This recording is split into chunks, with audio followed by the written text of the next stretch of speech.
Is it recording? Thank you. Let's see, what do we need? Let me go there. I always try to minimize this and they all the way and they won't let me do it. So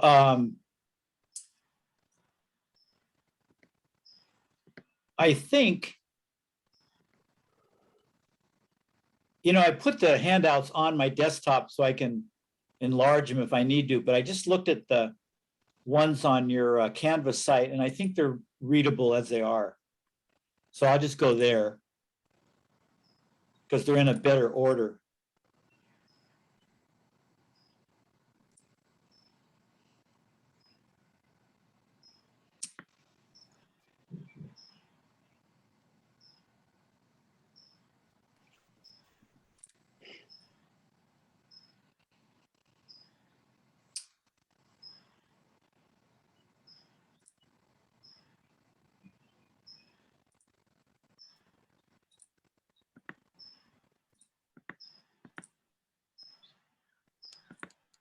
Okay, so do you see this assignment overview page? Yeah. Everybody see that? Yeah. And everybody can hear me okay? Yes. Yeah. Okay, great. So the first one I want to talk about is the physics of heat, because that's the basis of insulation. And it's, we don't learn heat transfer laws and heat physics just for the heck of it, although it's not a bad thing to learn. But it has a direct bearing on how we insulate, on actually how we do it. So it's good to know the background of it, and then however you insulate, you'll do it properly. So it's pretty brief. I always condense things, probably too much, but let's go through it, okay? So this general heat thing, it's just good for every educated person to know. So heat is really something, a quality we feel with our bodies. We have nerves that are sensitive to heat, and the nerves feel fine until the heat gets too hot, and then we jump away from it. It's painful. But that's where heat lies, in your skin.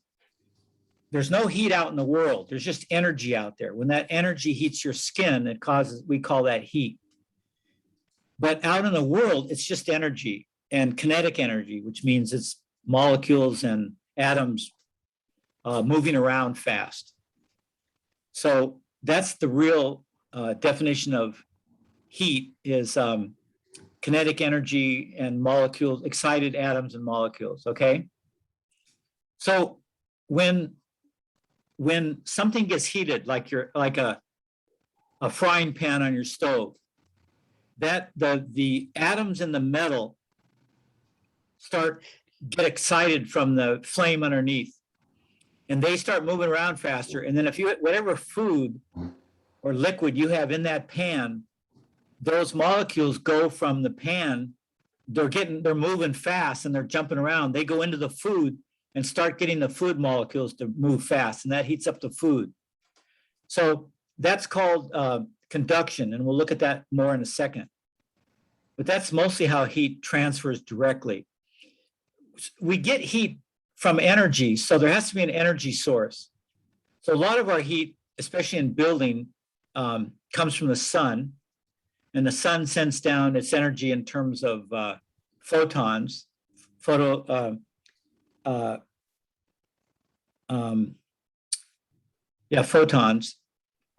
those photons, when they hit the skin, certain of the photons in the infrared range, we'll talk about the electromagnetic spectrum that has all the different energy levels on it. Those light photons, the light energy that's of a certain size, and we'll look at somewhere, I don't know if I have it on here tonight, an electromagnetic spectrum, but those infrared light, when it hits your skin, it has a warm feel to it. So that's why you feel that's where the energy comes from that makes your skin feel warm when you're outside and your skin's exposed, okay? Of course, inside we create radiation also. And like a stove creates radiation from its combustion, and a wood stove and, radiant heating of any kind in a house sends out radiation. It doesn't send out heat, it sends out radiation. And when that radiation hits things, it causes those atoms in the thing it hits, whether it's your body or a wall or whatever, to start speeding up and then they feel warm to us. So kinetic energy or heat is excited atoms and molecules, and heat is also the sensation from heat-triggered nerves. And three kinds of heat transfer. Now, we're talking about how heat moves now. That's really what's critical for insulation, because we're stopping or slowing down the movement of heat. So heat transfer comes in certain ways. Radiation is not really heat transfer, it's energy transfer, but it starts heat. So they lump it under heat transfer. All matter gives off radiation. Your body is constantly giving off radiation, which are photons. So the atoms in your skin and hair and liver, when they get heated and cooled, they'll every once in a while, the electrons in those atoms will give off photons, and those photons are the heat carriers. And so those photons are radiation. So they'll go, there's not a lot, but in a body, there's enough photons that fly off all the time. So everything radiates. The sun just outnumbers everything else. It's huge foundation of radiation. Conduction is, they say in some books that conduction is for solids and convection is for liquids and gases. Untrue. Just forget that. Conduction happens in every phase of matter. When solids, when you're sitting next to something that warms your body, it might be the air heating, touches your body, causes your body to heat. When you cook a pan of water, the fuel makes the pan hot and the pan makes the water hot. So there's a liquid case. And when you're heating the gases in a room, the gases start moving. And so the conduction goes to the gases. So conduction works in every phase of matter, solid, liquid, or gas. Convection is a heat transfer by default. And what I mean by that is it's not a direct heat transfer like conduction, but convection is actually the movement of air or water. And if water gets heated up, or air, it will do different things than if it's stayed at the same temperature. So if you have air in a room and it's heated, it will rise and cool air will come underneath it. So because the air is warm and it rises, we call that heat transfer, because the heat's moving, but it's only moving because the air itself is moving around the room. Does anybody know why air rises when it's heated? It has to do with the weight of it, with its density. Yeah, it has to do with the weight, exactly. So when air is in a normal, non-heated, or let's say, average temperatures, not for our body, not hot or cold, its molecules form a certain structure, and the gravity in the earth pulls down or keeps that structure, doesn't pull it very much. It kind of stays at a normal place. As soon as you heat it, those molecules fall apart, because heating speeds them up, right? That's what heat is. And so when they speed up, they get further away from each other. And when they're further away, the gravity can't hold them down anymore. So the individual molecules start rising. So yeah. And same thing with water. Same thing will happen with water. If you mix cold water with a warmer water, the warmer water will rise to the surface. Okay, so that's heat transfer. Now let's apply that to the structures, homes we're dealing with.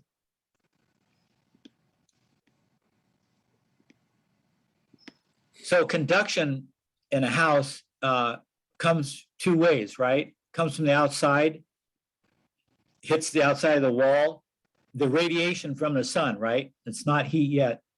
That radiation, those photons stir up the electrons and the molecules in the wall material, if it's siding or stucco or whatever.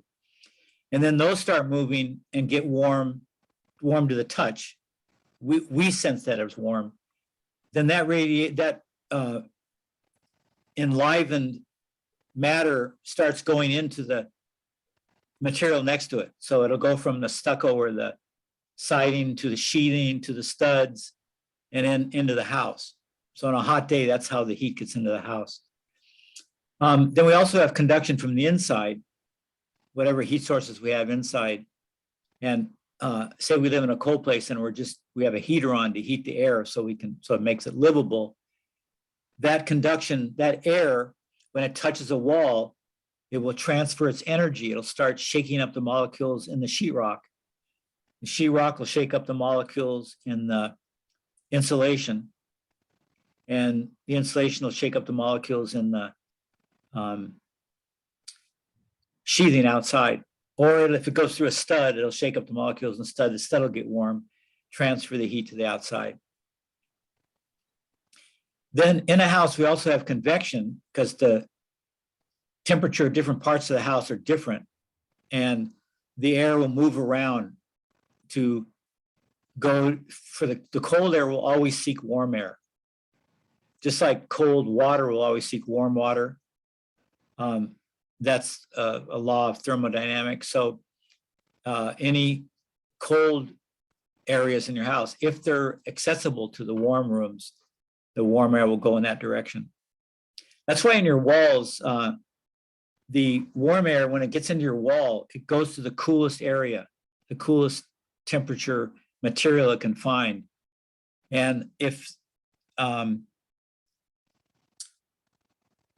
you've got gaps in your insulation so that there's a way for the air to go up to the top plate will be cooler than the insulation because the insulation slows up the warm air. And so it's fairly warm. And so when new air comes in, it will just not go to the insulation. It'll go to a cooler area, which is the top plate. So it'll bypass the insulation. So we're going to talk about the proper way to insulate to avoid that later in the class tonight. And then there's pressure differences in the house.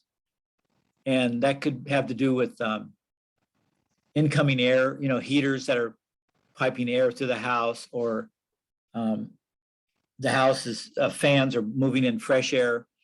So that when that air comes into a house or goes out, if you're evacuating bathroom air with a fan, then that bathroom's at a lower pressure differential, and it will tend to draw new air into it from the rest of the house.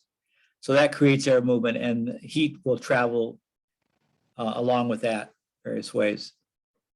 So those are all ways that heat moves through structures. So that's all general information. What we want to know is how do we lose heat in a house? And because that costs us money, and now we don't want to. It costs the world weather stability. So we want to keep as much. We want to do as little air conditioning of the air as we can. So there's two ways heat leaks in a house. One is by air leaking, and that's convection. The air is heated up, and then that air leaks out the house through holes in the building envelope, heat ducts, whatever. So you're just losing heat like straight. And that's what a blower door test does. It tests where those air leaks are in the building shell. People are amazed at where they find big holes. And when you have a blower door test, if it's really bad, it's really high leakage, the tester will go around the house, and people are amazed at what they find in the weird places in their closets that they never look at. under shelves in their closets that have always been there. There's giant gaping holes into the basement or crawl space. People are always shocked at what they find, but you have to find those and plug them. And then there's convection, losing the hot air in the walls by not slowing down and going through the insulation, but going through a convection loop or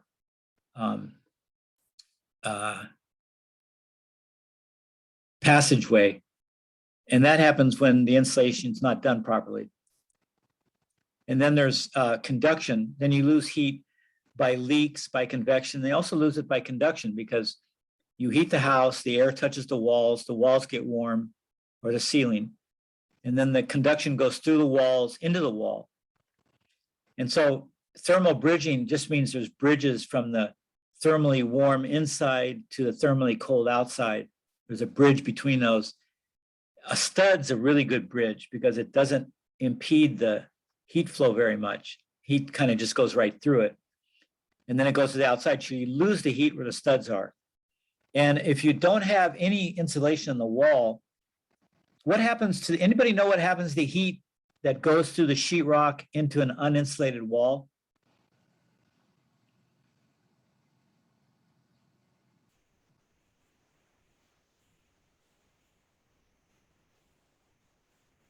That was Does it a get question. stuck in there? Well, that's a good answer. Yeah, it does get stuck. I mean, there's a little bit of air in there, obviously, right? And it will tend to heat that air up. But also there'll be radiation that'll be on the outside edge of that sheetrock, and it'll radiate across that space and touch the inside of the plywood if you have sheathing on it. And then it conducts through the plywood and out, so you lose heat either way. You put insulation in a wall because it doesn't stop the air from going through, but it slows it down so that you're not constantly losing warm air and having to reheat air. You lose it a lot more slowly, and so you reheat it more slowly. So you save money. You just don't have to heat as much. You never stop heating because you never stop the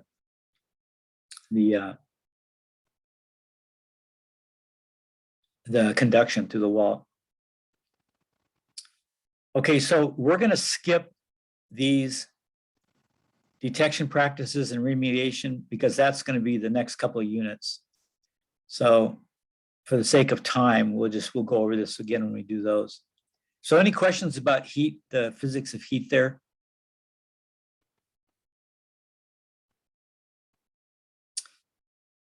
So I don't know if you had is everybody with me? Yeah. Yeah. Okay. So you're looking at the screen still, right? Yeah. And you've got this in your own Canvas shell. Obviously, you can read it and refer to it. So this is old. I got these in a course I took on building performance, so 15 years ago, 10 years ago. So some of this stuff is not right, but most of it's still right. So there's a loose fill. So that, when you go to classify stuff, you just look for the simplest way to separate out materials so you can talk about them. And those classifications change now and again. But I think with insulation, we're still dealing with loose fill, which means it's loose insulation that fills cavities like in an attic. And then we have flexible insulation. And sometimes they just say bats and blankets. And that's pieces that are more like a blanket, and they go in and they friction fit a lot of times. And then you have rigid. Some of the blankets do they act as just kind of a placeholder for loose insulation? No, blankets actually bats are like 8-foot long pieces of insulation. Mm-hmm. So bats are cut to typical ceiling heights, and usually the standard is 8 feet. And so there are a whole series of 8 feet pieces. Blankets are continuous. When you have a roll of insulation and they don't cut it, it's just a continuous roll, 100 feet or whatever. And you would get that if your ceilings were 10 feet and you didn't want to have a break, then you'd get a roll and you'd cut 10-foot sections out of it rather than use an 8-foot and piece in the 2-foot. A lot of people do that too, but it's nicer if you don't have any break and you do a roll or a blanket. That's what they call a blanket. So So Patrick, what's the common blown in insulation? Is it just fiberglass? well, we'll talk about that. It's in terms of the first category, it's loose fill. And here we have, see, the first one's mineral wool and fiberglass, and that's in rock wool. And what's the other one? The paper one. What's the like most common one that you see though? Well, that's a good question because things are in the middle and kind of a change period right now.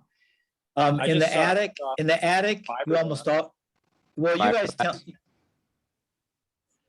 guys tell me because you're out in the field too. But Is that what you said? Fiberglass? Yeah, in the attics Yeah. you see fiberglass bats, or you see loose fill.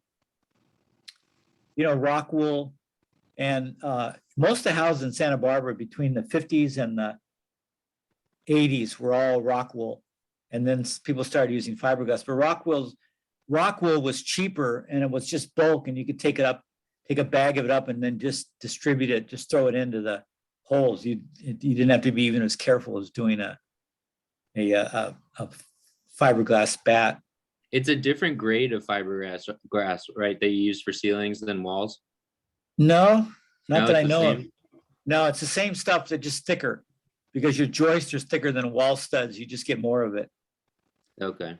They've started to make super fiberglass that has a little bit more R value for the size, like as the 3.5 inch and 5.5 inch wall standards go up with our building code, California, especially California building code that's trying to really stop using stop producing greenhouse gases.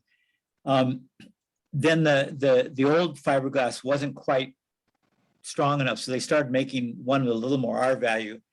But I think our standards have gone up, so even that's not good enough by itself, like in a 3.5 inch wall.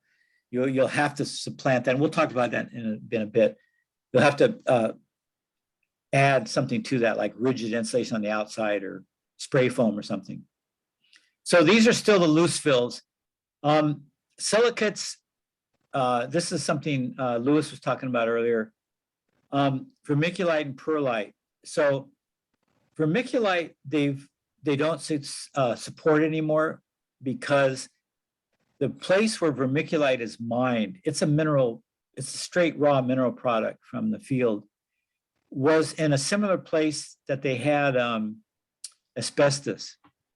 You know, asbestos is a natural product that they just mine out of the hills, and vermiculite tends to come in the same areas, and it was getting mixed up, and they were getting asbestos in the vermiculite, and so they sort of discourage people buying that now. I think perlite's still okay, but these are not very common anymore because these are cheaper. The rock wool's cheap, and then people are going more with the bats and also the blowing in. So blowing in is really could be a separate category, but they put it under loose fill because you feed loose fill material into a blower. So cellulose is newspaper, and so they can also blow fiberglass. So they used to compete. The companies that made cellulose and the companies that made fiberglass, they used to have all kinds of ads showing how theirs were better, but they pretty much had the same R value. And cellulose tends to win out every once in a while because it's newspaper, so you're recycling something, and it's not fiberglass that has all those, that's itchy and bad for your lungs. So you get this stuff for blowing in, you could either hire an insulating company, but they would still have to get it from their suppliers. And you can also rent these blowing machines from Home Depot. Not all of them have it. Sometimes you have to go to the next one down the road and then rent it. And then but then you have to rent the kind of filler they have usually.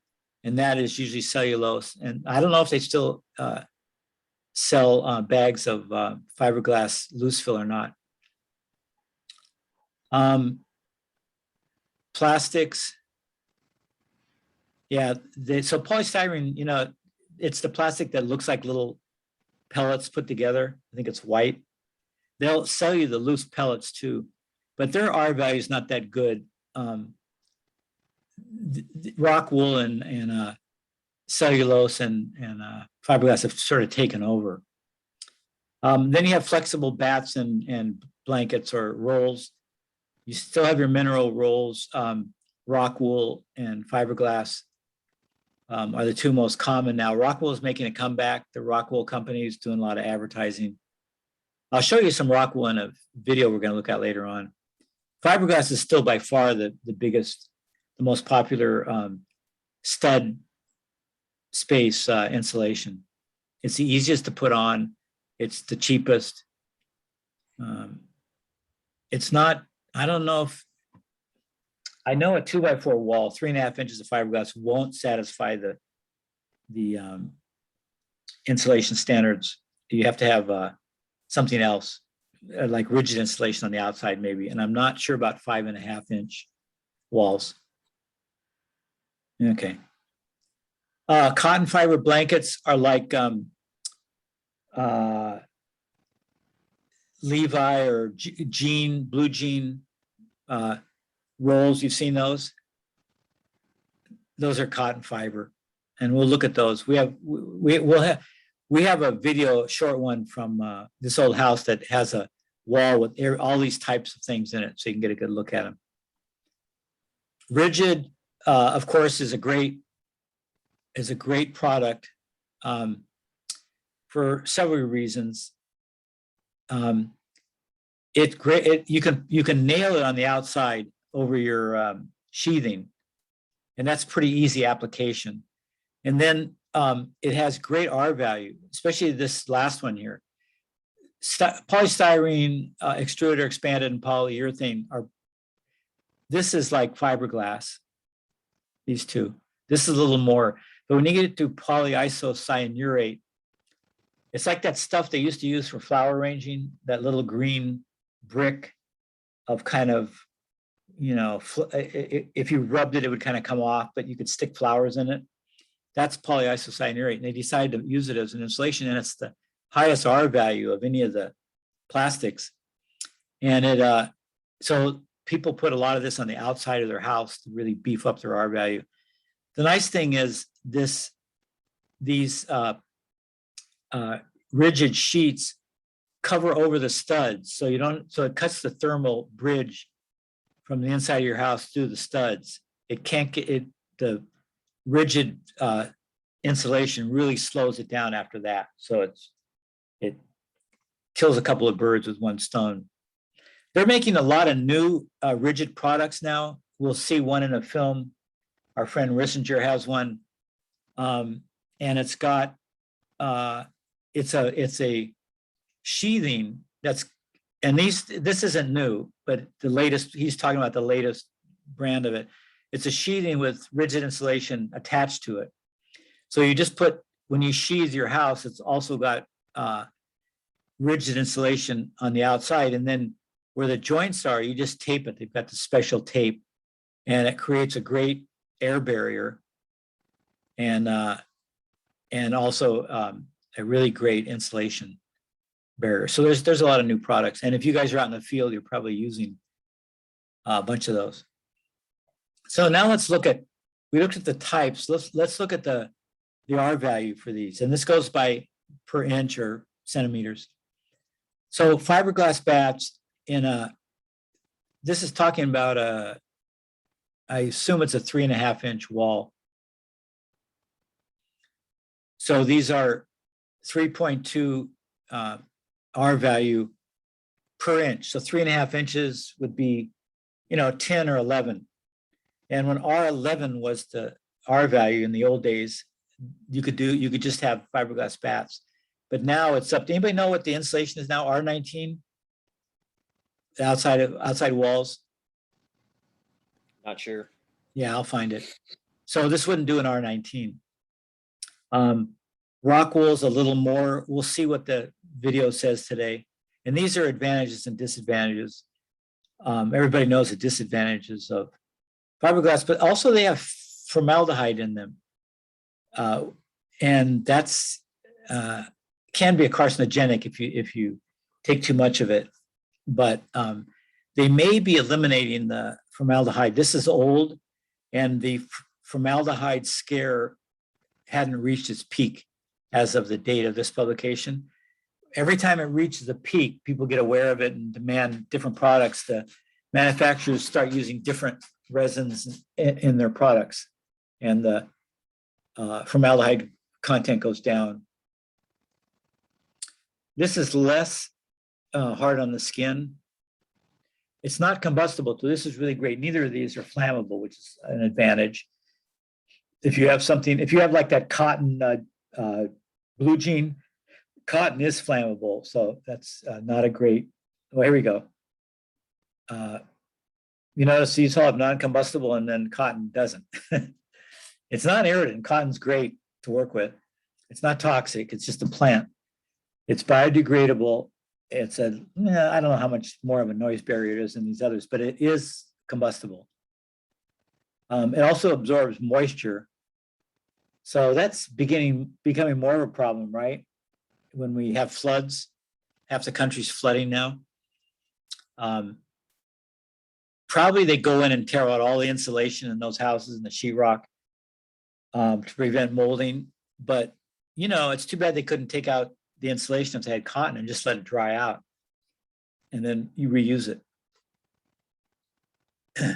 Because it does absorb the water, but it will, you know, it'll deabsorb it if you just put it in the sun. Then there's loose fill insulation. These values aren't good because we have pressure pumps now that put more of the loose fill in the wall under pressure, and the R value goes up quite a bit. So those aren't really relevant anymore.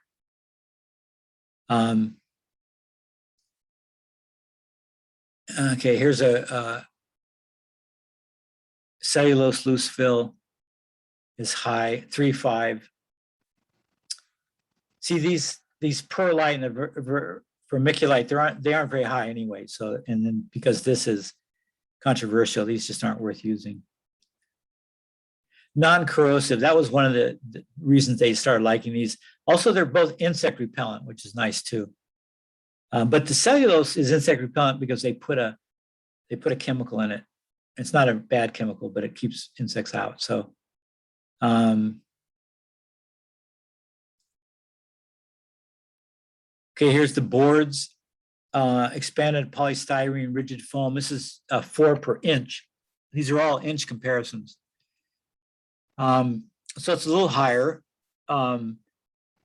Extruded polystyrene is a little bit higher still.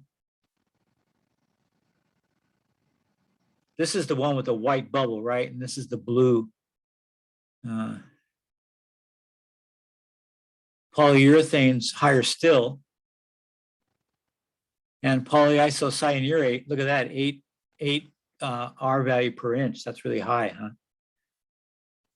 You put a couple inches on the outside of your wall, you got a 16 R value plus whatever's in the wall, 4 or 5. You got an R20. You got a pretty hefty wall already. Okay, blam, blam, blam. Oh, here we go, some spray. These sprays aren't, the spray foam industry has advanced a lot past these, so we won't look at it. I think closed cell foam has the same as polyisocyanurate. I think it's about 8 per inch. And I'll have to check that. It's pretty high too. The open cell foam's a little less. Now, when you calculate the R value of a wall, you calculate if you want the true value, you calculate what's in the cavity and also the studs. So if you do a whole wall and you want to know what the R value of the whole wall is, the studs will bring it down a bit. But when when the building inspector says, or the building code says you have to have R21 in your wall, or R19 rather, that's standard, means that the insulation just has to be rated at R19. It will be less than that because your studs will bring it down, and your windows and doors in the wall will bring that whole wall down. So the average for the whole wall will be a bit less, but they can't fool with all that. They want one standard for everybody. So they say your wall's got to have R19 period minimum. So that's how they rate that. But it's kind of interesting. Bevel siding has not even a 1, but it adds up. Sheathing, look at the bevel siding has more R value than the sheathing. That's weird, huh? So, and then here's a fiberglass bat, maybe 4.3, half-inch drywall.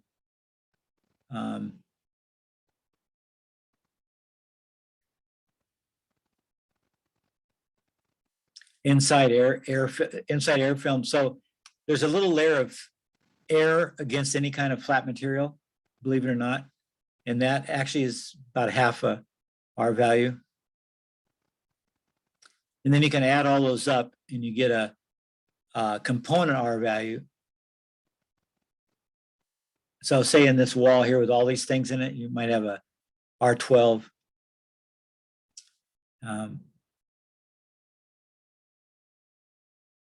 So these days that won't cut it. You have to supplement it. But this was a time when probably it was R11. Now, for any of you who are interested in calculating the R value of a wall, so I said you can't add that all up. You can, at any one point in a wall, you can add up everything that's between the inside and the outside, whether it's a stud or a cavity with something in it. Those are additive. They add up straight up and down, and you get an answer like this. When there's a window or a door, you can't add it up like that. You can't take the area of the window and the area of the door and subtract and average that with the studs and the cavity. There's a formula to do it, and it's right. This is the formula here, but if anybody's interested, I'll explain it to them.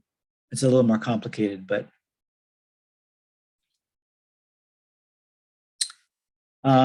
this has the different things we just talked about and has their R value per inch.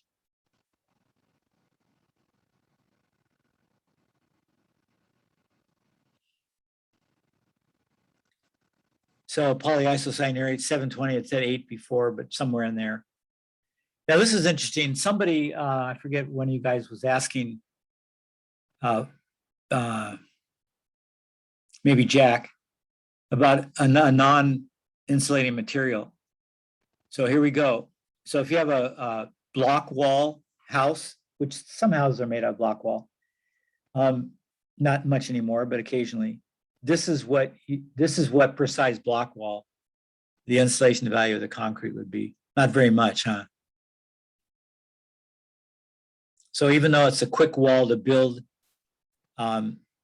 it's very porous because it's got, the cinder block's a porous material, and so is the concrete actually. That's in the middle if it's filled up. Softwood lumber.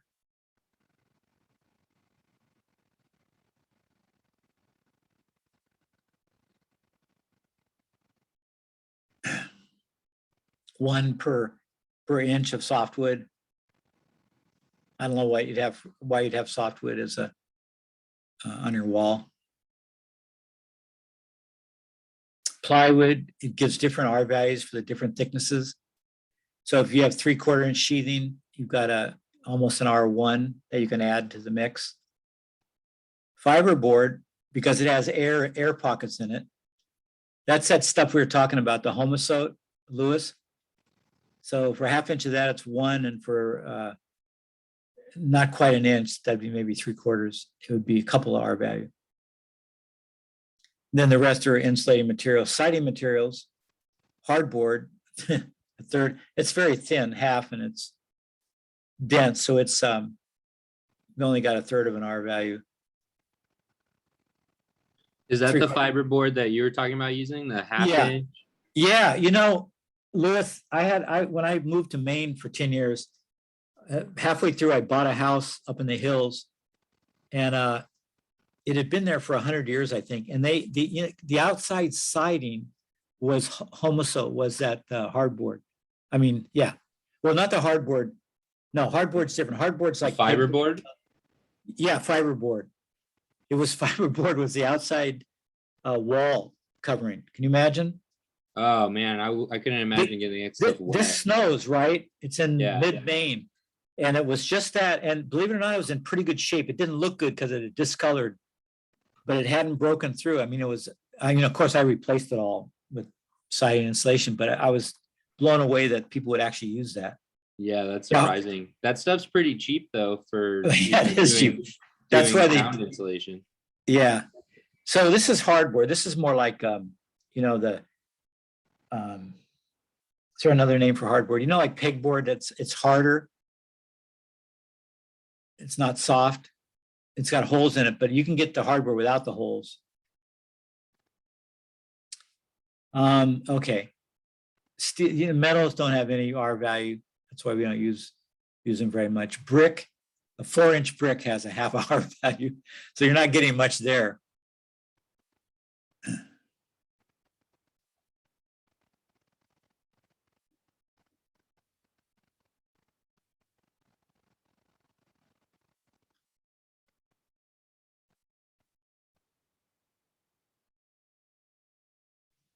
Yeah, so this is interesting.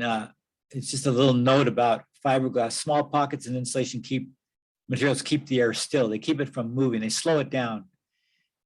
Air is always going to go toward colder. It never stays still. So if the outside of the wall is cold, it's going to keep moving, but it's going to slow down because it's got to go through all that fiber. And that's all you're really doing. You're slowing it down. And yeah, air is the insulator, but it's inside the bats. Yeah, so insulation does not stop air movement. It slows it down. And you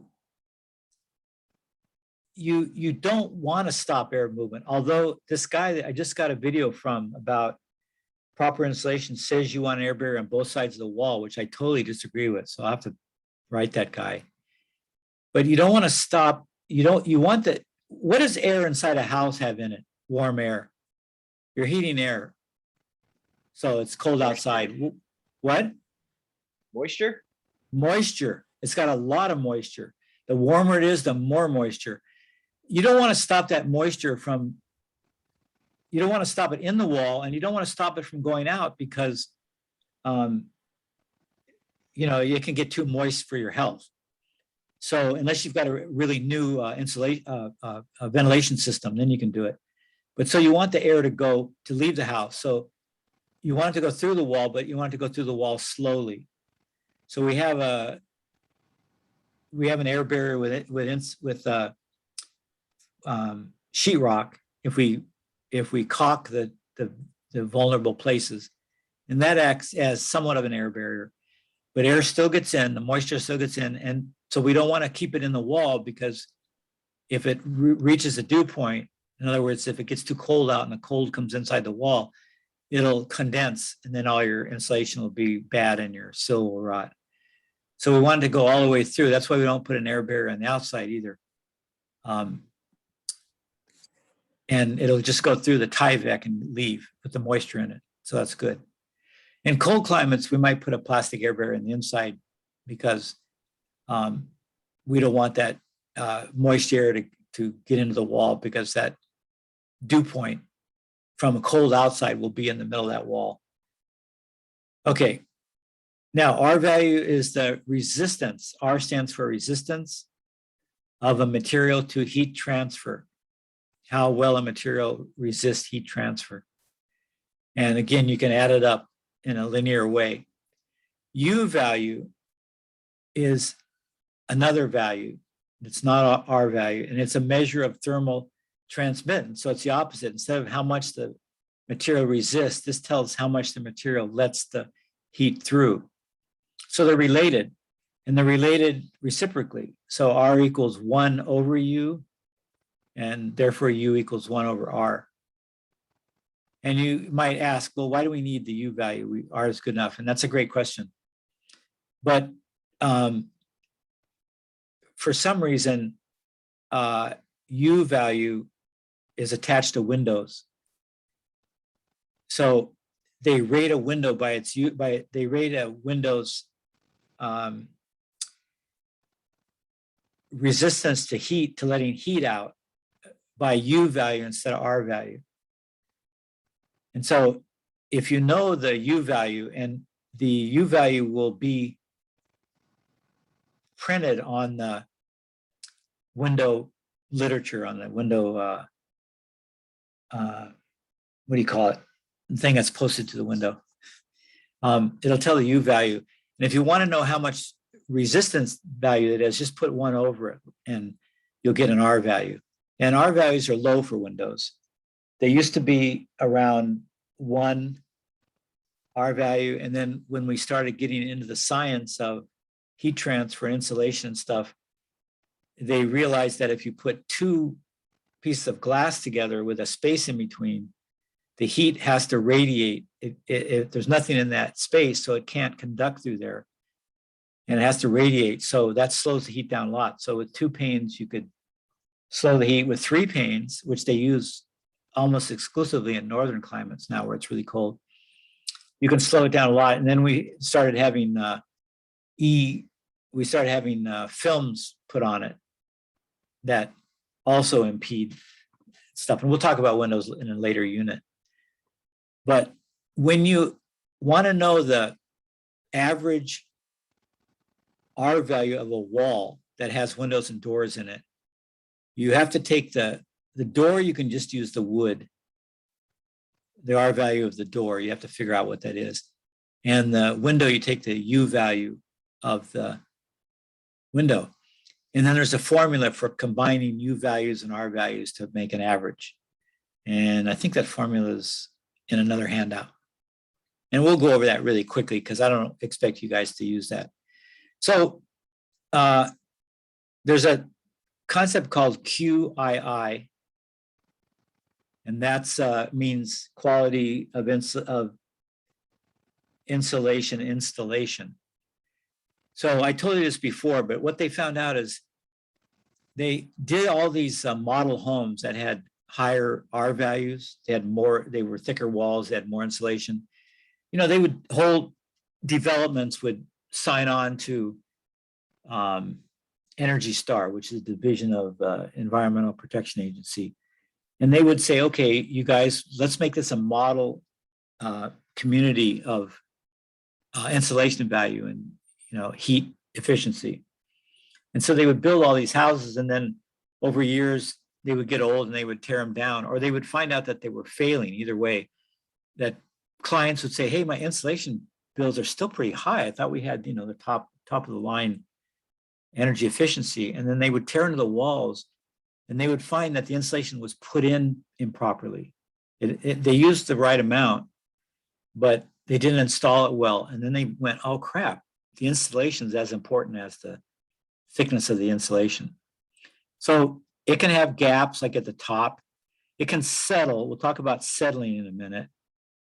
So they rate now, and they've got a 3-grade rating system that the inspectors used to come out and do. Now, if you're going to have your insulation rated, you have to check a box, and we'll talk about that later in your permit application. You check a box and it says QII. Then you have to actually pay for a HERS rater to come out and inspect your insulation as it's put on. So that was grade 1. Here's grade 2. It's not a very good, I'm sorry, the copy didn't come out, but you can still see the gaps up at the top. See, they're getting bigger. These absolutely sabotage the ability of the wall to insulate. So grade 2 and grade 3 is a really crappy job where probably this settles. I can't imagine anybody with any kind of integrity doing a intentional job like this, but it could be a settling or who knows. But these kind of gaps will nullify a good amount of the insulation ability of this wall. So every year, every code, every 3 years, they do more for making this an issue and making it a performance standard. You know, they're just really trying to figure out where the heat leaks out of them. And this is a big, big thing. We got some statistics coming up about that. So this is the effective R values for bad insulation by those different qualities of installation. And a BPI, which we'll talk about later, which is the Building Performance Institution, did some of this research and made this table. So if the bath thickness is, say, 6 inches for a 2x6 wall, if it's a good job, no cracks or spaces, it'll have an R15. If it's a medium job, it automatically drops to R11. Can you believe that? 4 points. If it's a crappy job was rated as a poor, it's got an R value of 3. Look at that. No, I'm sorry, 3.5. So you go from the potential of 13 down to 3.5. That's about a third. So you can see how important that is. I mean, you know, and it could be worse than that, actually. This is usually a wall. I'm not sure if this is the wall or this is a bay, a stud bay. Probably a stud bay. But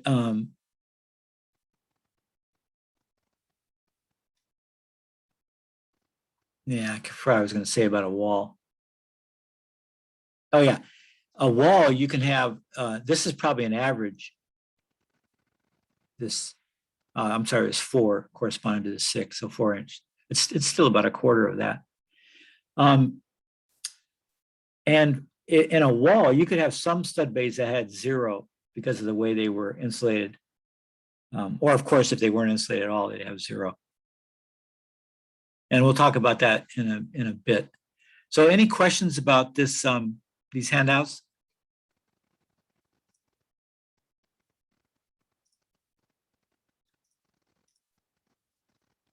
Where's my Zoom meeting? Okay, everybody wake up. Teacher's here. Austin, wake up. Okay. Now that I've bored you for an hour, you want to take a 10-minute break because we've got just some videos to look at. But it might be like an hour worth of video. You want to take a break now? Yeah, Sure. that sounds. Okay, let's take a 10-minute break. 7:10 or so. Show up. All right. All right.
Help me.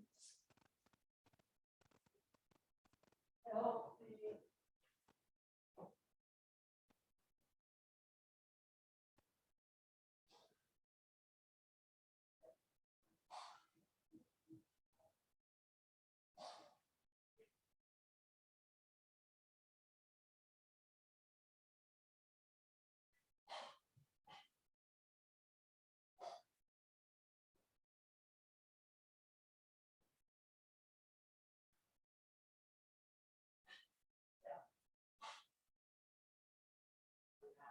Call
from Massey Scale A. Call from Massey Scale A.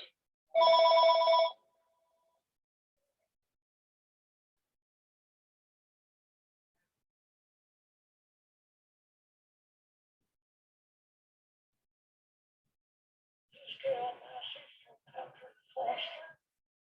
My number is 685-5968. Patrick, I'd like to talk to you as soon as possible. Could return the call. Bye-bye.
Hey, Patrick, I wish you would have told me you had some tools over at Buena Tool. I went there the other day to pick up some stuff. Oh, yeah.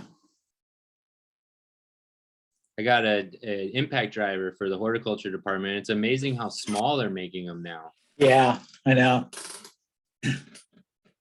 Yeah, I got two I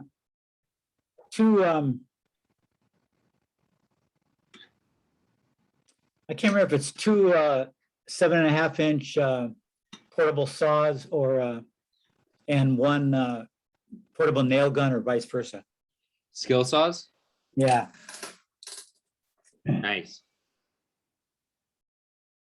Yeah, I should get them there so you guys can use them. Yeah, definitely. The guys were giving you some crap about the tools on the ground in the workshop, by the way. What workshop? The lab classroom. Oh, oh yeah. Yeah, I know.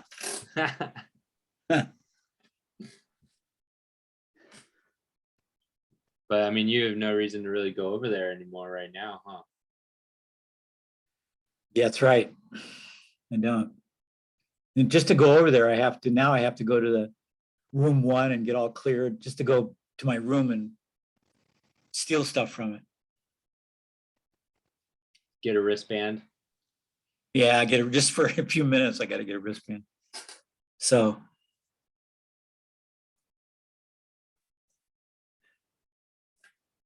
Okay, how about some videos? Sounds good. So let's see.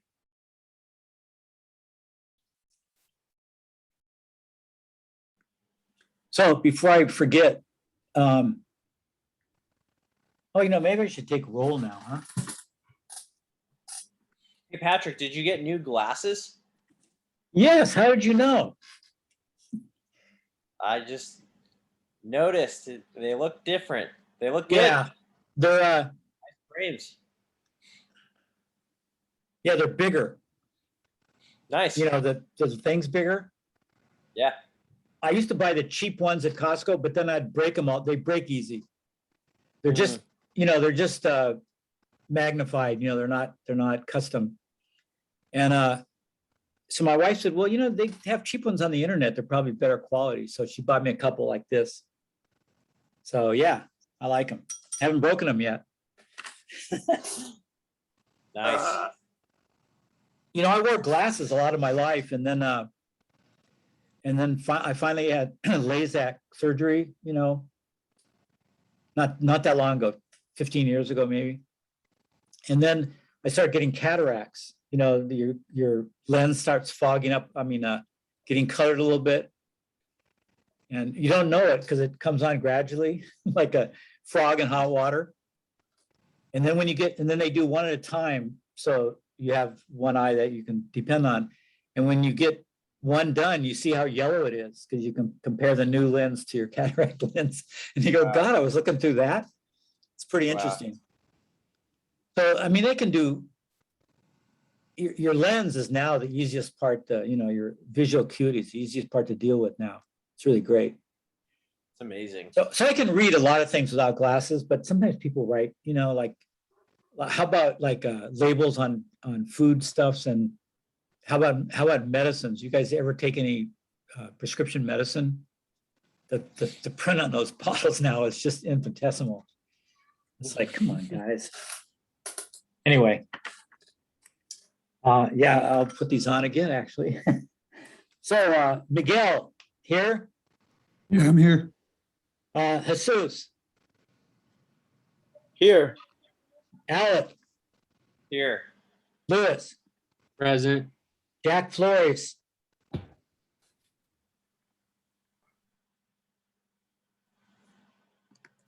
Dylan Forbes. And Dylan may have been one of those who dropped. Adair. Here. Adair, am I saying it right? Is that how you say it? It's out of here, but it takes a while to get used to. Adair? Yeah. Oh, there you go. First try. Really? Huh, okay, thanks. What nationality is it? I guess I heard that it was a British name. Really? Yeah, And but it's I'm not- pronounced Adier, huh? Because it's not phonetically spelled that way. Interesting. Okay. Well, sorry, I've been saying it wrong for a couple weeks. Zach, are you here? Here. Eric Mendez? Here. Dylan Mitchell? I know some of you are here, but just say your name anyway. Joel Here. Santos? Here.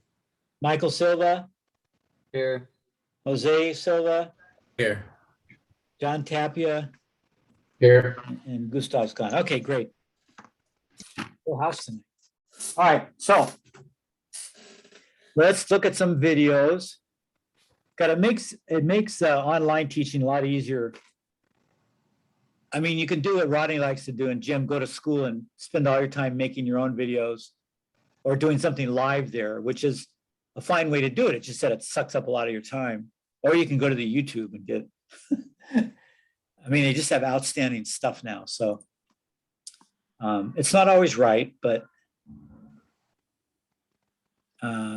let's see what do I need. I need to go back to there, go to here. Okay. So Matt Rissinger, do you guys look at his videos? Yeah. The build show. Heating and cooling account for 50 to 70% of the energy used in an average home, with inadequate insulation being the major cause of energy waste. But how do you know how much insulation you need, where it should go, or what type is best?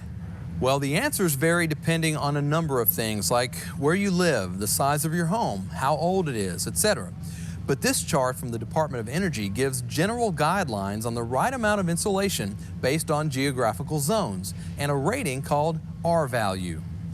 R value measures the resistance zones and a rating So called hold on, guidelines on the let's find out. We're in zone 3.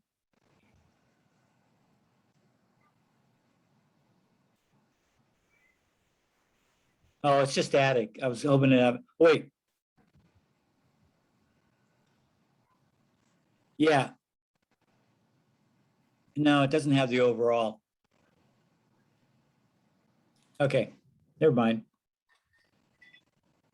the right amount of insulation based on geographical zones and a rating called R value. R value measures the resistance of heat flow through the insulation. So simply put, the higher the R value, the better the insulation. Now, every piece of insulation contains a label clearly indicating its R value. As to where insulation should be placed in your home, this illustration from the Department of Energy's website provides a good overview of key areas in the home. Increasing insulation where you already have some, like an attic, is a good start. Adding fiberglass bats or loose-fill cellulose is a quick and easy project that will provide immediate payback in energy savings. Two more things to think about when you're adding insulation. First, check to make sure that the insulation that you already have is faced. What that means is that it contains a moisture or vapor barrier. Now, when you're adding insulation to that, you want to make sure that the new insulation is unfaced. It does not have the vapor barrier because you don't need two vapor barriers in the attic. The other thing to think about is if your existing insulation is running north to south, try running the new insulation east to west. That way you really make sure that you cover up any gaps that you might have in the insulation.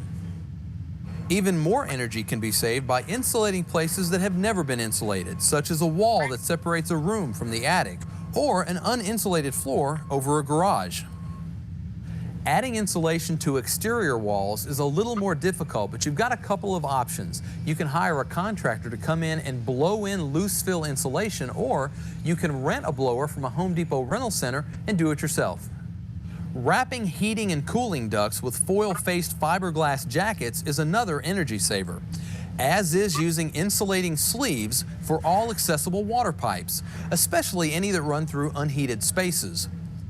And simply caulking and weather stripping around windows and doors is one of the easiest and best ways to keep a home airtight. Invest just a little time and money in making your home more energy efficient, and you will save a bundle and feel the difference year-round.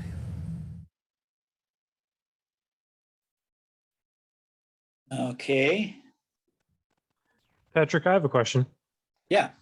So in the video, he said if you have insulation that's faced and you want to add more, use unfaced insulation because you don't need two vapor barriers.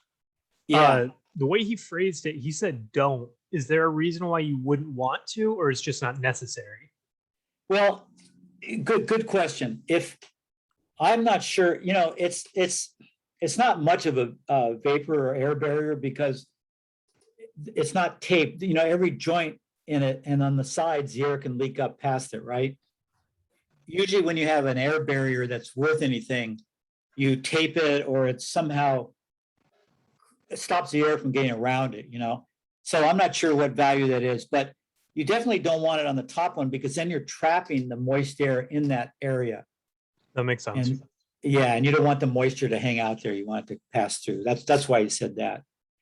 I'm surprised he said put that in because a lot of times they say it doesn't matter what you put in, on that inside in the joist base because you're not gonna stop the air.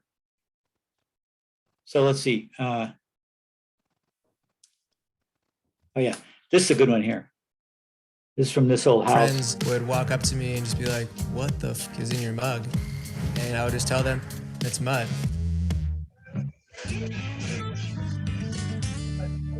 If you have an open stud bay, then you can use any one of these insulations. Okay, so let's talk about insulation in general. We all know that its primary metric is the R value, and it talks about how it either slows or stops the transfer of heat. Right. We either want to keep the heat in the house during the winter, or we want to keep the heat outside of the house during the summer. Right, because heat always wants to go to cold. Okay, so R values. All right, this is cellulose right here. And this is about 3.6 per inch. So an R value of 3.6 per inch. Right, Gotcha. and this is blown into the wall cavity. This is called a wet blow or sticky blow, where they blow it through a gun, and there's a mist of water that actually mists the insulation and sticks it together and dents packs it into the wall. All right, and it's really just chopped up newspaper, right? Chopped up newspaper, it's treated with a boron, and that's a fire retardant and also an insecticide. Gotcha, okay. And this guy right here in the middle? All right, this is a closed cell insulation. That is really hard and rigid. Very rigid. Now the R factor of this is 6 per inch. Wow, so that's pretty high. It's very high. Got 6 per inch. Wow, so that's pretty high. It's very. So let me say something about this. I'm going to gloss this whole video a little bit. See this blowing in?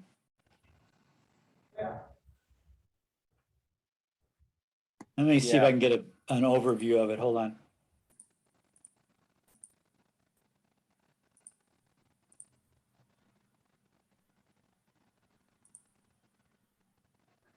Okay, well, see this behind his head? This is open cell, spray in, and this is closed cell. This has got a higher R value. But this one they blew in and then it bulged out. They both expand. And this one they let it bulge out and then they took a metal cutting edge and they cut it even with the walls.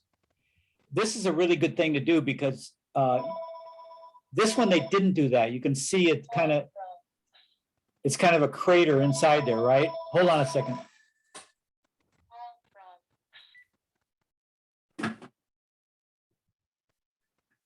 So when you don't have the spray coming all the way to the front surface where the sheetrock's going to go, this is up to the front. This open cell's up to the front. This is scooped back in.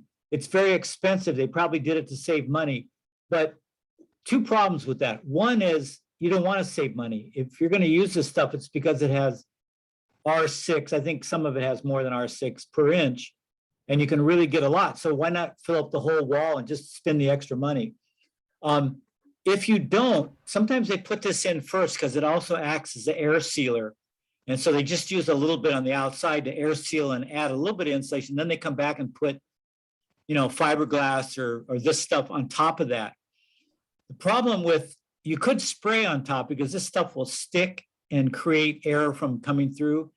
But if you used a bat that was, didn't form to this, the air would go between those two. And when it comes up, when it gets to that break between these two, it's going to say okay, where's the coolest area I want to go to? And the coolest area is going to be the plate at the top. So it's going to bypass going through the rest of this foam, and it's going to go up to the top. Now, I looked real carefully this time, and the top, he's got the foam covering the plate. So he came out all the way with the foam on the top.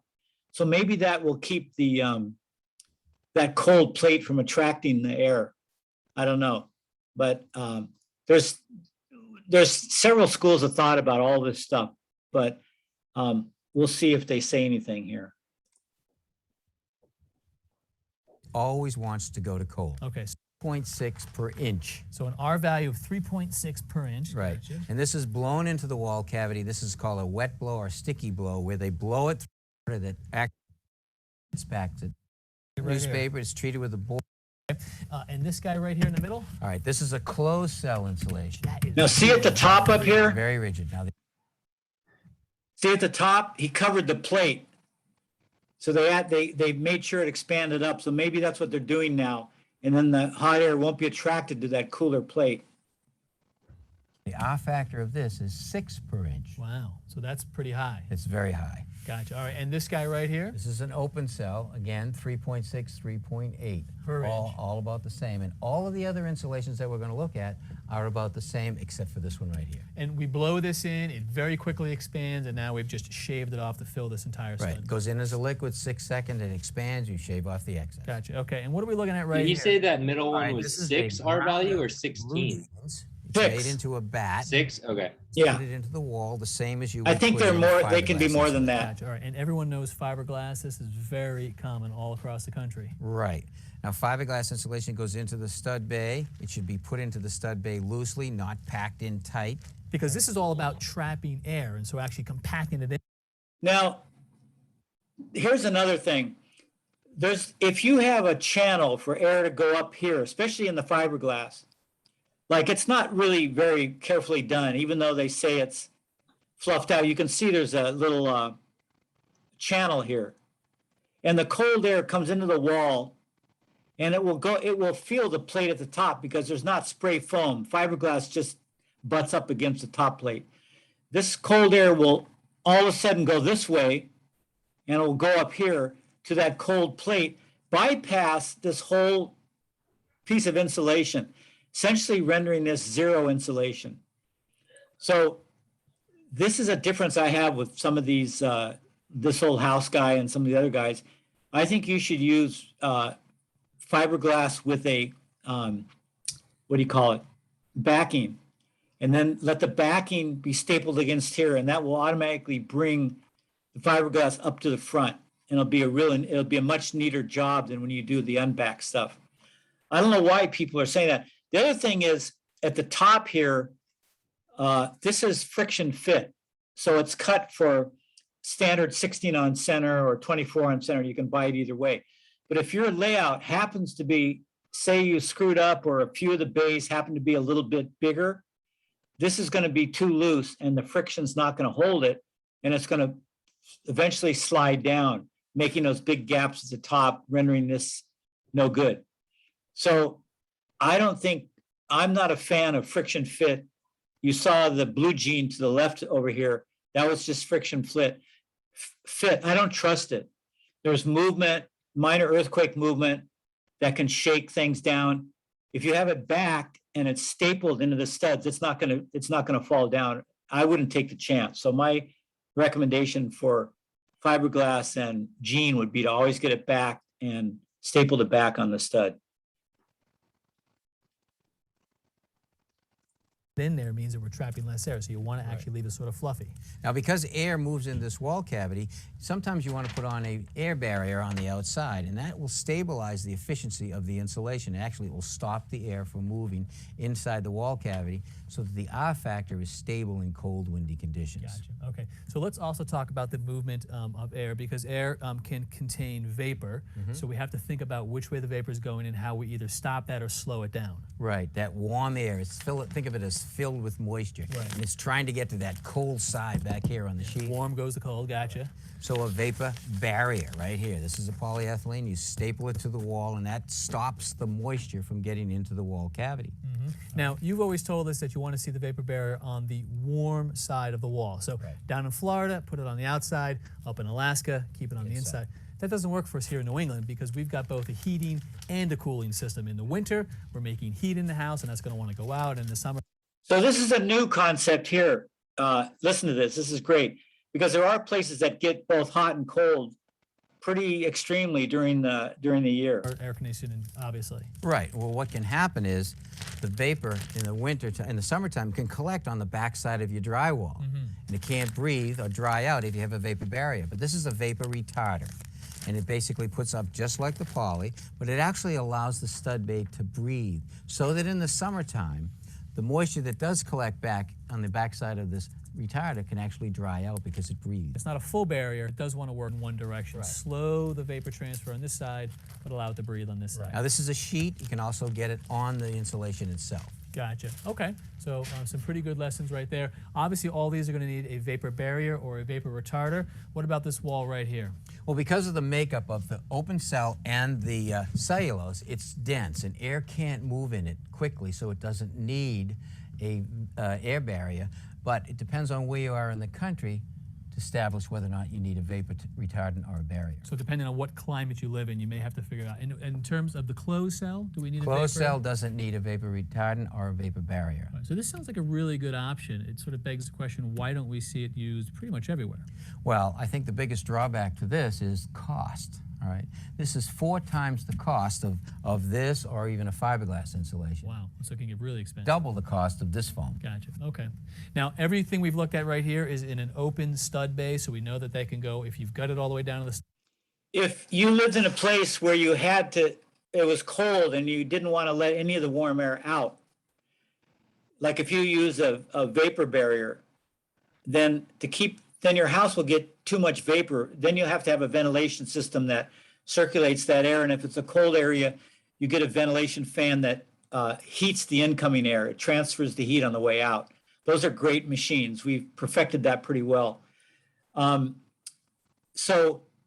if you're going to put a vapor barrier on, because you live in that kind of extreme cold climate, then you have to add the cost of putting the vapor barrier in to the cost of this kind of insulation before you can compare it to this, because this doesn't need any of that. And to put a vapor barrier on, you need to staple it. Where the barriers overlap, you need to caulk it and staple it. You need to do, for various weird configurations of your home and your frame, you need to do extra work. So that labor adds up. So one of the beauties of this is you don't have any of that labor. It just sprays in, that's it, say goodbye. So it's not quite twice as much as this. It's somewhere in between, and it'll also give you an air barrier and more insulation value. So, if you're going to go that way if you live in a cold climate and you're going to go with some kind of spray in, you might as well go with the closed cell. There's toxicity to both of these. This one especially is more toxic. That's a factor that might determine that you don't use this. But aside from that toxicity factor, which we'll talk about, this has got really great convenience. Studs, or if it's new construction, what about a retrofit application? All right, a retrofit, you can take this cellulose right here and not wet blow it, but blow it through the machine through a small hole in the wall, usually 2 holes, one in the center and then one at the top, and blows through the machine and actually dense packs it into the wall cavity. Okay. Now the fiberglass insulation over here, you can actually have a product that instead of it being in bats, it comes in individual pieces like this, and it goes through the same kind of machine, sucks it in through a bigger hole, like a 2 or 3 inch hole, and dense packs that into the wall cavity also. Again, a double blow is important. Halfway up, a foot down from the top. So also good for a retrofit. What about the blue jean? Can we blow this in a retrofit? No, that's a bat system. It has to go into an open wall cavity. Gotcha. And how about our foams? On the open cell, we've seen you actually pour this in through little tiny holes. This is actually flowable or pourable. It's a faster set time. When you spray it, it's 6 to 8 seconds. Gotcha. When you pour it into the wall cavity, it's 5 to 8 minutes. It goes in as a liquid, sits on the bottom, 5 minutes, and then grows up inside the wall cavity. And then our closed cell foam, can we retrofit this? You cannot retrofit it. It has to go into an an open cavity. All right, Tommy, so some very good information, quite a bit of it there, but we got questions coming, so hopefully that'll straighten some people out. Thank Hope you. so. That was a nice little summary. These guys are back east, Boston, this old house crew, and they've every location is a microclimate in this country, in the world, and so stuff true in Boston may not even be true in northern Maine. There's enough difference, and definitely a place like Santa Barbara is different than almost every other place. So the microclimate in the particular location really determines all those specifics. So it's hard to give a general answer to a lot of these. These guys did pretty good. But just be aware that there's controversy in the science of this still. And so, take that for what it's worth. These are short, just let's look at this one on rock wool. It's pretty cool. One day when I was actually painting houses and driving a lot, I'm sitting on my wallet at lunchtime and it was... Hey guys, welcome back to my house under construction. This is what I've been calling the real rebuild project. I'm in a critical stage right now. I'm in the insulation phase, and in fact, my sheetrock comes in 2 days. We're gonna start hanging the rock on the walls. So this is a perfect time to give you a tour of my insulation, show you which products specifically I used and why I use them there. And in this video, I'm gonna give you 7 reasons why I chose rock wool for the majority of the insulation of my house, minus 2 minor areas where I did a different type of insulation. Today's video is sponsored by rock wool. Let's get going.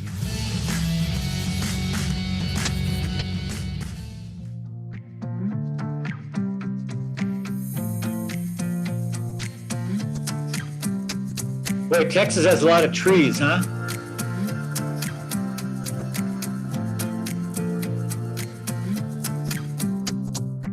All right, guys, so first off, let's talk about the type of insulation that I used. As I mentioned earlier, this is rock wool bats. Now, if you're not familiar with rock wool is a mineral wool insulation. If you look at their commercials, they basically said, look, this is made from rocks. And the beauty of rocks is that rock is a very long-lasting material, and it also has, because it's made from rock, some natural fire resistance tendencies. So for instance, if you just take a standard household lighter and you were to try and ignite this, you're going to notice that it will not burn. If you did this to a lot of other materials, you will ignite them. And this one is not going to burn. Isn't that cool? So fire resistance is a big reason why I like rock wool.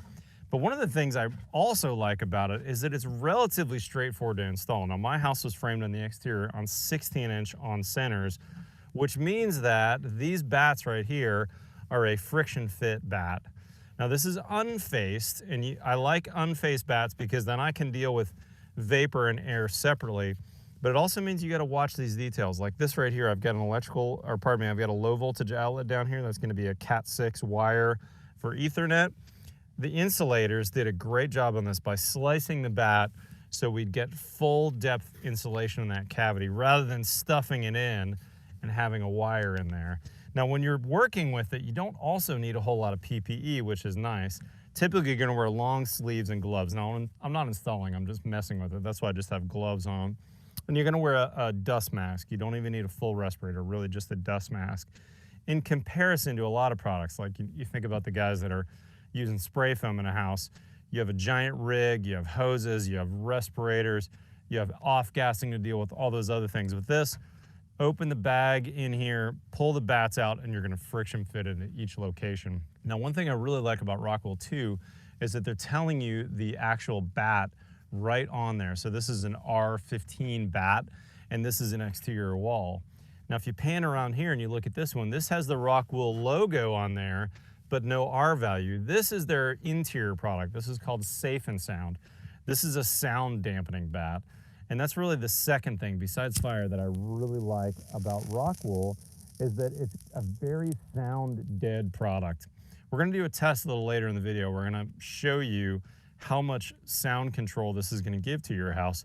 But if you just stand here and I'll be quiet for a second incredibly dead air in this space. I don't know if we can get room tone on the sound, but super, super dead in here. And I actually have some guys working downstairs. You can't hear them at all. And often I'll yell upstairs while this rock wool is in place, hey, what do you want for lunch? Or, hey, come down, I got an appointment here.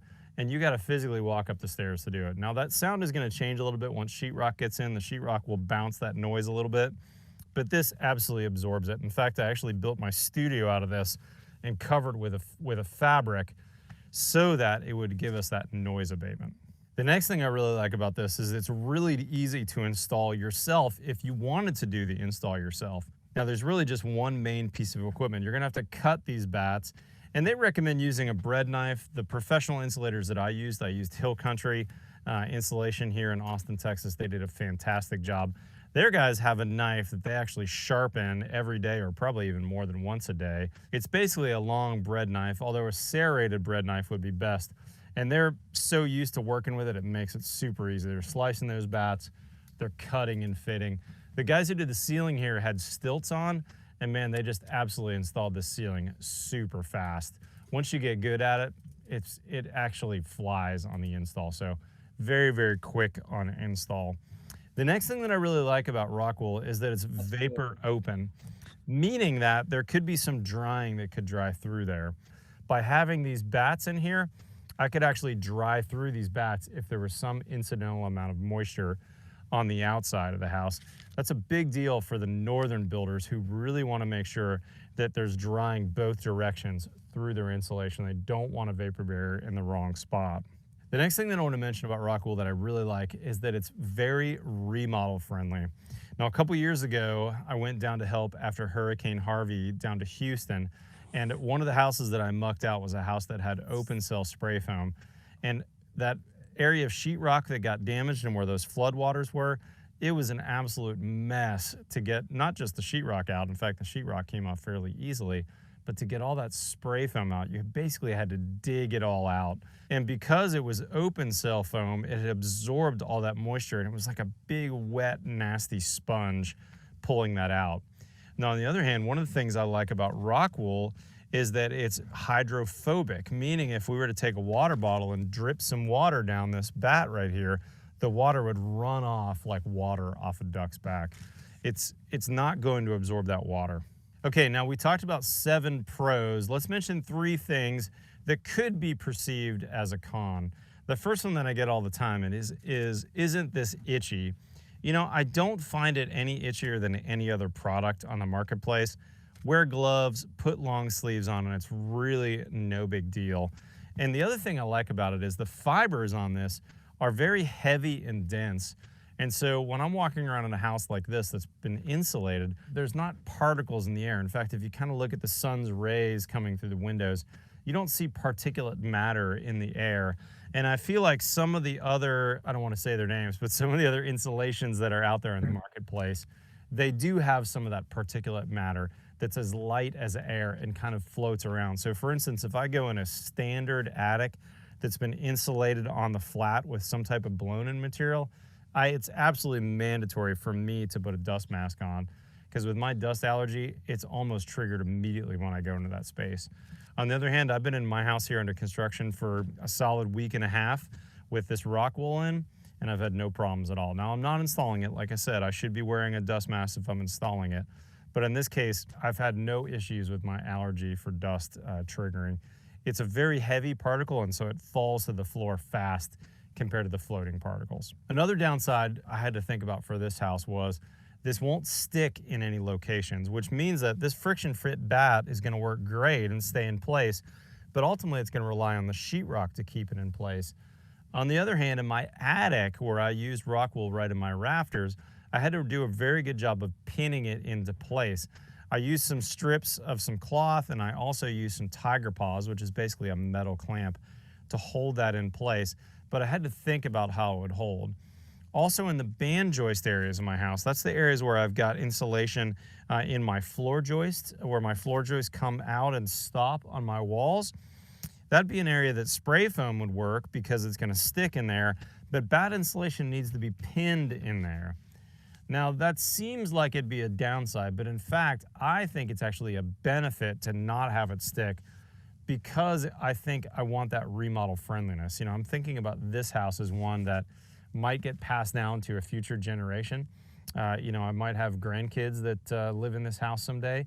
If they remodel, I'd like for them to be able to take that insulation out, do what they need to do, change the wiring, do whatever, and put it back. If I would have used spray foam in that place, it would have been locked in place on that band joist. The other downside that I want to mention is there's no air sealing benefit to this material. So we can't put this into an area that was leaky, meaning if I had an outlet on this exterior wall and the outlet wasn't sealed, I could get airflow through this insulation. Now that is something you need to keep in mind when you're building the house. And in my mind, the biggest thing you need to do is do a good job of all of your air sealing prior to insulation, and don't rely on spray foam or other insulations as a crutch to air seal, when really insulation should just be holding that heat or that cold back, and should not really be necessarily for air purposes. Now, I am talking out of both sides of my mouth here though, because right below my feet in the ceiling of my garage, which is underneath my decking here, I use closed cell foam up against the bottom here. The reason why I did that was I did want a little bit of that extra air sealing benefit between the house and the garage. And I also wanted to make sure that my insulation was going to stick to the underside of my subfloor. So in the long run, my entire house is about 90+%, 95% rock wool, but I've got a little bit of closed cell at my feet here where my garage ceiling has been insulated with 3 inches of closed cell foam. And there's one other spot in my house, which is my pop-up stairwell, where I only had about 4 inches of total depth, and I wanted to be able to get as much R value out of those possible. So I insulated that with closed cell. But in the end, I am Yeah, we got the and gist the of that. waterproofing, the outside, the details I've nailed. The other thing I want to mention on this, if you're a California homeowner that pays more than $67 a month for electricity, you may qualify. Use spray foam. Now this happens to be closed cell in this house. At that time, I used open cell on the entire. We're not going to look at this whole thing. Here he does the same thing. It's scooped out. It isn't flush like this. But I want to show you this house. We may come back and look at this, but he calls it a monopoly house, and it's kind of interesting how they run the walls into the roof, continuous insulation and barrier. Let's see if I can. From a waterproofing perspective, but from an air sealing perspective, I was honestly a little laissez-faire. I didn't necessarily tighten everything. Let's review how I built this house. This is a monopoly framed house, or perfect wall, depending on how you want to call it, where basically I frame the walls, and then when I frame my roof, instead of having my rafters over top of my walls, I clipped my rafters right at the wall line so that my zip R sheathing could go up the wall and then transfer right to the roof deck. I also have zip on the roof deck, which means that my entire envelope has this zip sheathing that's taped. And now see, he's going to have an overhang because he's going to put these, fake rafters or purlins on top of that. But he's got this really solid, airtight envelope, which is interesting. Costs more. When you add fake things and layers, it's going to cost more, but he's really going to have a tight house. Now I've got a very tight air seal on the outside of the house. Now I also use some really good windows. These are from European Architectural Supply. Very, very airtight. These are kind of European style tilt-turn windows. I've got a lift and slide that's really tight. And I've also paid attention to all my penetrations, not just from a waterproofing, but from an air sealing perspective. So what we're going to do today is I'm going to rewind time before the spray foam crew arrived. I'm going to do a pre-blower door test to see how tight this house was. And now that the spray foam crew is done, we're going to redo the test and see it. So today's build show, all about Director of Training and Business Development with IDI, which is a. Okay, now I'm going to cut off right here, but we may go back to this when we do the blower door, because the blower door set I bought for the school is about 10 years old. And it's so much more customized now. There's little differences in the fan exposures, but this one, because they do it for a business, I do it once a year to show the students. he's got a really great computer setup that shows more information. On the setup I have, it's the manometer, the computer is very basic, and it just shows me how many cubic feet per minute the house leaks. Then I have to do the math separate from that and find out how it compares to the legal minimum, maximum limit and things like that. And I don't need to show you, I'll show you this later, but this has everything on it. It's really cool. Yeah, we'll look at the rest of, we'll look at this one when we look at the ceiling. I think it's more appropriate. So just, let's see, it's 10 up. Just one more slideshow I want to just go through really quickly and then we'll go. But I wanted to show you that house that they're doing. They're trying to get the shells totally sealed. And there's a lot of problems with rafters in our conventional way of framing. And they're starting to do different kinds of wall roof intersections. I thought that was good. We'll come back to this. So let me see.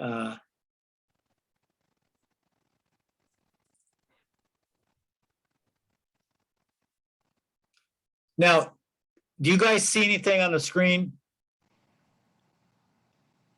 Yeah, we do. Yeah. What do you see? QII. The what? What energy consultants need to know about. Oh yeah, okay, you can see that. Okay, great. All right, we're right in place. So this, just briefly, I might have talked about this before because we've shown several of their webinars or slideshows. 3C REN, Tri-County Regional Energy Network, is a nonprofit, and they do these webinars for free.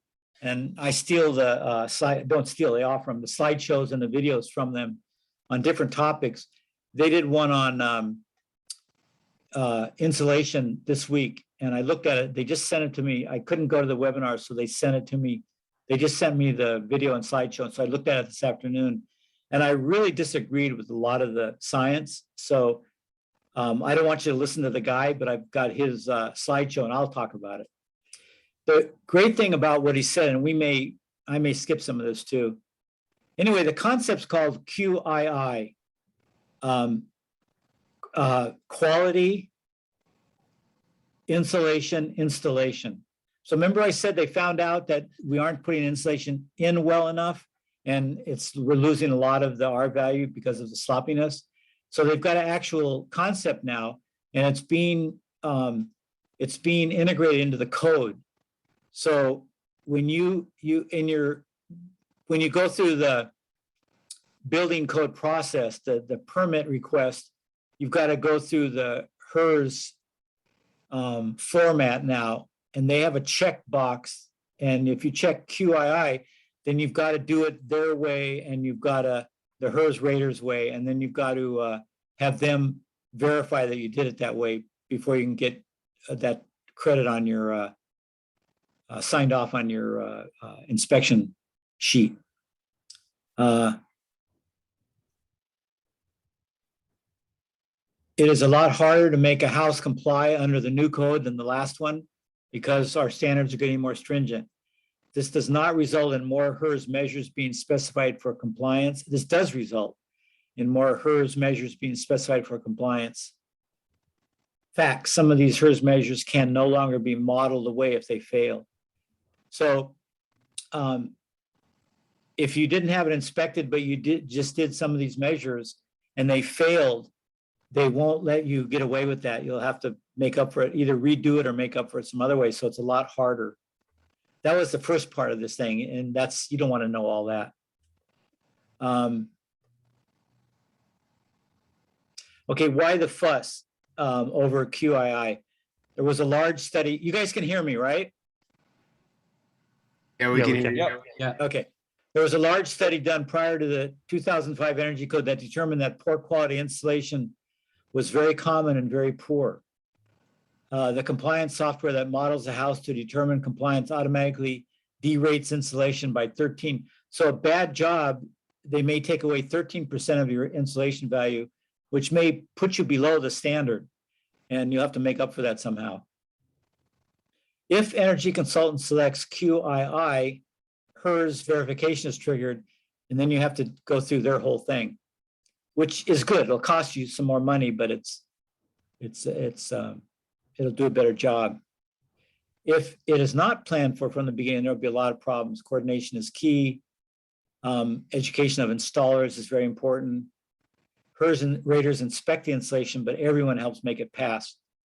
Now, again, they talk about air barriers on each side of the wall. I don't agree with that. So we'll skip through that.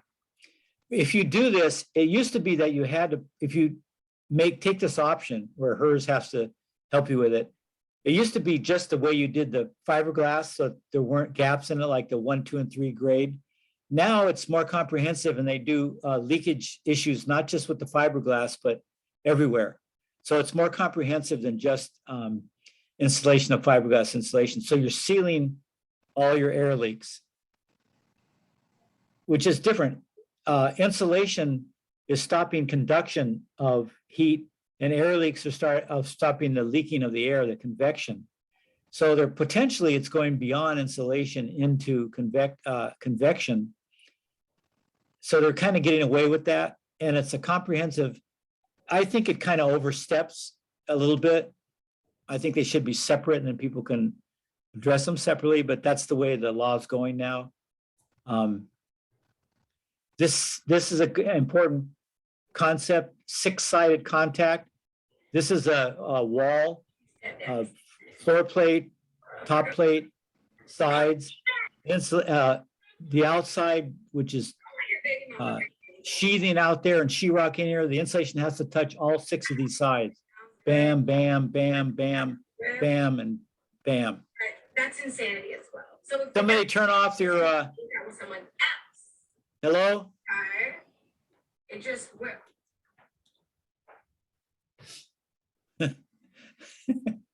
Okay.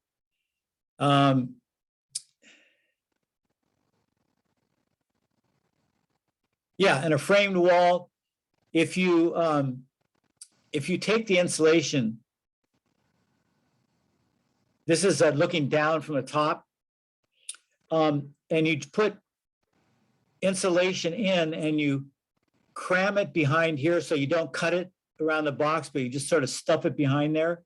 That makes a little triangle of empty space here to get to that, because at the front of it's just going back like that. This is too compressed. It loses R value if you compress it too much. And also this triangle here, if it's from floor to ceiling, which it would be if you did, well, not for the box, it might not be, but it will create a channel there that air can go up to your top plate. So you don't want that. Make sure when you do insulation, you cut it either way. Usually it's better to cut it top and bottom and put the pipe in the middle of it. Don't cram the insulation behind it or in front of it, but get proportional amount. If it's more toward the back, do a little bit back there and more in front. So you still have basically the whole thickness of the insulation. So that's really important. So they look for that. They look for it touching all 6 sides. This is, I don't know what this stuff is. Oh, I can't tell. Maybe someone can help me. These are usually engineered beams are floor joists or ceiling joists. They're not usually studs. Occasionally use them as studs. So I don't know why you would have, why you would need to worry about this area here if it was a ceiling, right?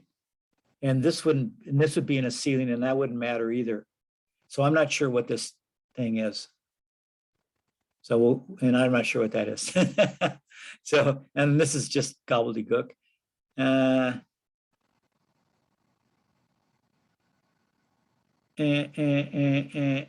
Going through this fast, huh? They have a handbook that has some things. Here's an interesting thing that may answer our question that I had about spray foam. So this is closed cell foam. Notice how the foam comes all the way out at the top like they did, minimum of 2 inches, top and bottom. That's maybe how they're getting away with not having a convection loop where the hot air goes to that cooler top plate. You know, it's starting to occur to me that maybe this is a system they've worked out. However, if you stop here, and maybe they do it to save money, you and the air won't go to the plate. I don't know what it does. It'll just bounce around maybe. You're still only getting the value of that thickness. You lose that extra thickness. So maybe they don't need it and it's worth the saving of money. I don't know. And this is the open cell, similar thing. You actually need a bigger, actually a bigger space that's not cut into. They have a CalCerts, who's the backing organization of HERS, has a handbook that you can get that has all these details. If you really get into it, you can get that book. As a normal carpenter, I don't think you'll need it. Okay. Yeah, I went through the thing today, and most of their webinars are pretty right on. Occasionally there's one that I don't agree with. That one I question a lot of this stuff. So I just use as pictures for stuff I wanted. It's nice that they have these people doing this. That guy, I've seen him before. The guy who did this show today, he's on the engineering side. I don't think he's a builder. And so some of the stuff didn't make sense from a building point of view. You want the guys who do this, you want them to be builders who are into sustainability. That's the best combination. Okay, questions about any of this? Pretty thorough, huh? Man, I'm sold on Rockwell as insulation. Yeah, that was, the only doubt I have at all is over time if it will drop. That's actually thicker and denser than fiberglass, so that may cause it to hold its shape and its pressure longer. It looked pretty solid in there, I have to say.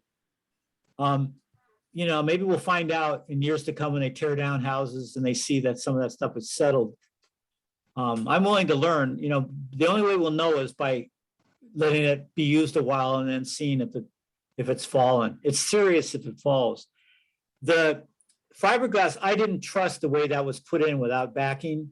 It's not as rigid a material as that the rock wool. So I have questions about that. I still would use the back stuff. When you nail it to the thing, it automatically forces everything to the front surface completely, which is what you want. So how much more expensive is rock wool compared to fiberglass insulations? I can find that out. I bought the rock wool interior soundproofing because I'm going to soundproof a wall in one of my houses that it's too noisy. And I haven't used it. I'm just tearing apart the wall now. But I'll go price it at Home Depot and let you know in a week or two, okay? Because I don't know offhand. It's probably not a lot. The soundproof stuff was more expensive than the exterior wall stuff. I know that. Because I think it's got some extra stuff in it for soundproofing, but we can compare the fiberglass and the rock wool because those are the two contenders here. So I'll find out. You just have to go down to Home Depot. There's been a big fluctuation in material, as you know, in building material prices. And has anybody been buying wood lately? Studs or anything, and notice any come down in price? I bought some redwood from Ace. Yeah, redwood's not going to be a general indicator because it'll be. Yeah, maybe I'll go by and look and see what the studs and plywood cost price too. has gone down. I agree with that. Yeah, Plywood's still fair. Well, depending on what you get, if you want like a piece of like shop grade birch, that's still like $100 a sheet. boy, you saw the 3/8 stuff I got. Those of you who took the roofing class, it delaminated before I got it to the site from the store. That wasn't very good stuff. Yeah, the problem is not just, there's been a couple of hits on the wood industry. One is they've had infestations of things that have ruined a lot of forest, right? They've had fires that have ruined forest. And then they've had manufacturing problems because during the COVID, they couldn't work full time and they lost employees. So they've had that, and then they've had transportation problems because all of a sudden everything's opened up and everybody wants everything yesterday. There's not enough transportation and it's still limited. So all of that's contributing. And I think eventually the transportation will go away because we'll start those lines again. But I don't know about the forest damage, and I think and I don't know about employees. You know, people aren't going back to work. This economy may just have to be totally transformed because of that. I don't know. You would think people would have to work at some point, but maybe they're holding out for better benefits, you know, more power to them, but we'll see. I mean, it's really weird. You know, we had this really strong comeback, and then Biden the other day says, because of COVID, the new spike in COVID, the economy's dampening a little bit. So I don't know. It's a mess, huh? So anyway, yeah, I'll go price those. You know, there used to be kind of standard prices and you kind of guess at things, but everything's been so crazy the last couple of years that it's easier just to go down to the store and get a price for that day and tell your class, you know, and this is what fiberglass costs. This is what. But yeah, so there's tons of stuff on the internet about all these materials. Sometimes they're by the companies that sell them. So look at that, but beware that, you know, take it with a grain of salt, beware that they're hyping their product. Sometimes they'll have third-person comparisons.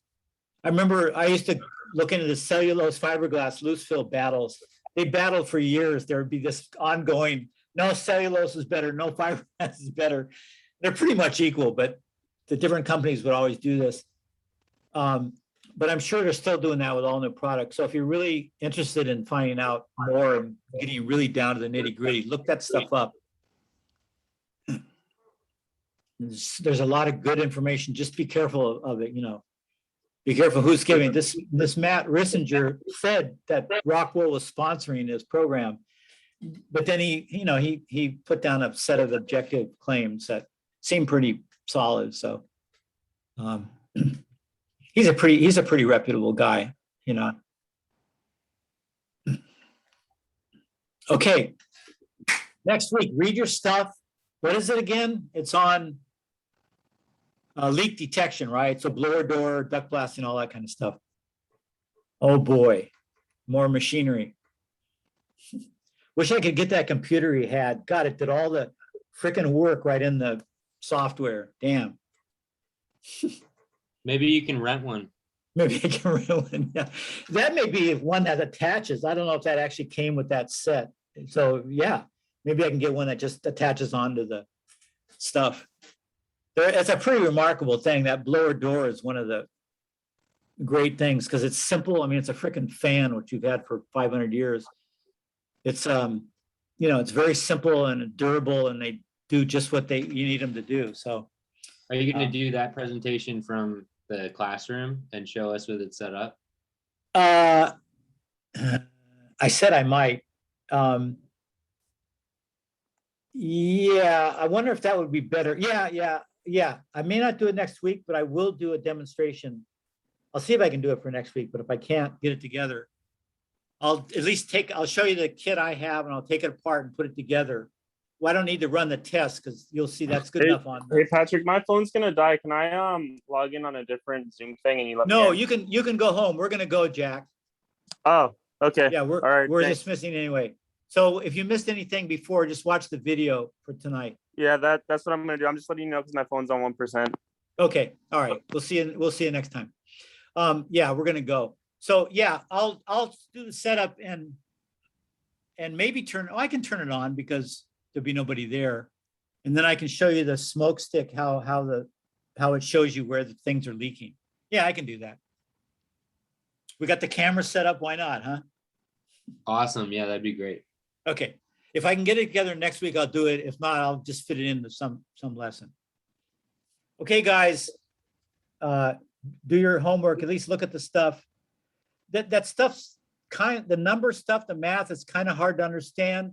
So don't get hung up about it when you're preparing. Just kind of gloss over that.